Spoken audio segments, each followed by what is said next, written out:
IIT में एक दिन बिताने के बाद अपनी पूरी जिंदगी घर में बिताने वाला मेरा रूममेट बीमार पड़ गया। उसके 103 डिग्री के बुखार को ठीक करने हम दोनों आईआईटी के पहले दिन अस्पताल पहुंचे। उसको एडमिट करना पड़ा और उसके टूटे फूटे से हिंदी को संभालने मुझे भी वहीं रुकना पड़ा। आईआईटी की पहली रात हम दोनों ने अस्पताल में बिताई और दूसरे दिन सुबह मैं जब 5 सवा 5 बजे हॉस्टल वापस पहुंचा, तब उस वक्त हॉस्टल में मैं, आधी अधूरे नींद में गार्ड अंकल और ढेर सारा सन्नाटा था।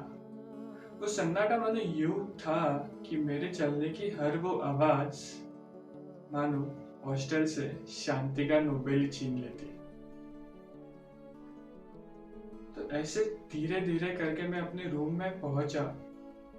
थोड़ी देर और नींद को गले लगाया और फिर जब रेडी होके वापस नीचे आया तो मैंने गार्ड अंकल को पूछा, अंकल ये डिपार्टमेंट ऑफ मैनेजमेंट स्टडीज कहाँ पे है?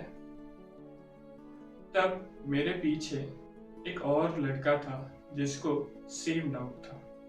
तो गार्ड अंकल ने हमें कुछ आधा अधूरा सा मार्गदर्शन किया और हम दोनों साथ में वहां से निकल पड़े। लेकिन हॉस्टल से निकलते ही, कुछ देर चलते ही हम दोनों को वापस से किसी और से रास्ता पूछने की जरूरत महसूस हुई।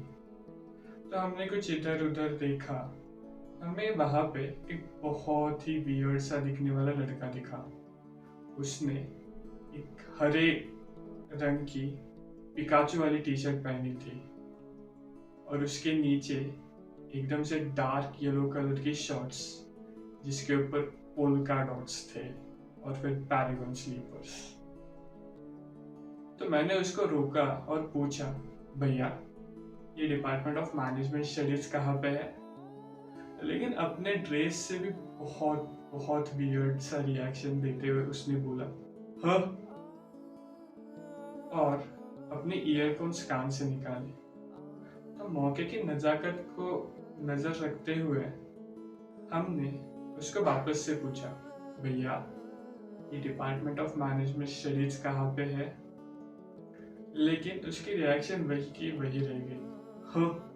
लेकिन इस बार अपने रिएक्शन के साथ उसने एक और एडिशन ली और बोला, क्या भाई, कौन सा स्ट्रीम है, कौन सा कोर्स करने आ रहे हो, क्यों आए हो? तो मेरा नया नवेला दोस्त उस पे अपनी छाती चौड़ी करते हुए बोला, एमबीए, हम लोग एमबीए करने आए हैं। उस वियर्ड से लड़के ने अपने ईयरफोन्स वापस कान में डाले और वो बोल पड़ा, एमबीए? ये आईआईटी में एमबीए कब से होने लगा? और फिर वो निकल पड़ा। समय के पाबंदी को नजर रखते हुए हम दोनों ने उसका जवाब देना ठीक नहीं समझा।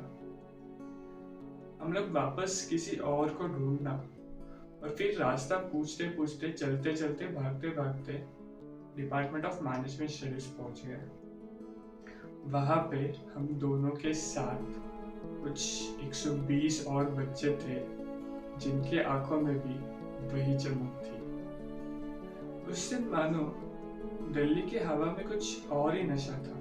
हाँ, वही दिल्ली की हवा जिसको पोल्यूटेड मानते हैं और है भी पोल्यूटेड, लेकिन उस दिन दोस्ती के नशे में थी। मानो जिससे भी बात करो एक नया दोस्त मिल रहा है। नेटवर्किंग मानो एक्सपोनेंशियल बढ़ रहा है।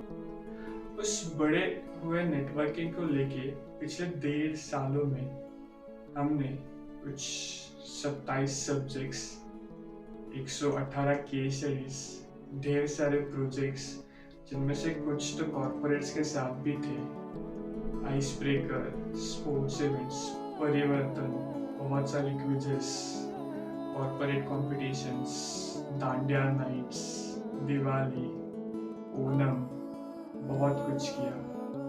बहुत सारे पार्टीज किए, दिल्ली के चप्पा चप्पा ढूंढ लिया।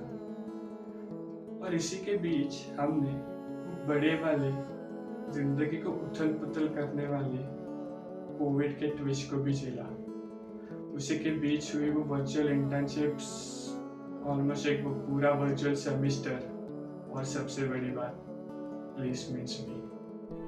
और इन सब के बाद आज उस वियर्ड से दिखने वाले पोल्का डॉट्स वाले लड़के को बोलना है, हाँ आईआईटी में भी एमबीए होता है और बहुत अच्छा वाला होता है।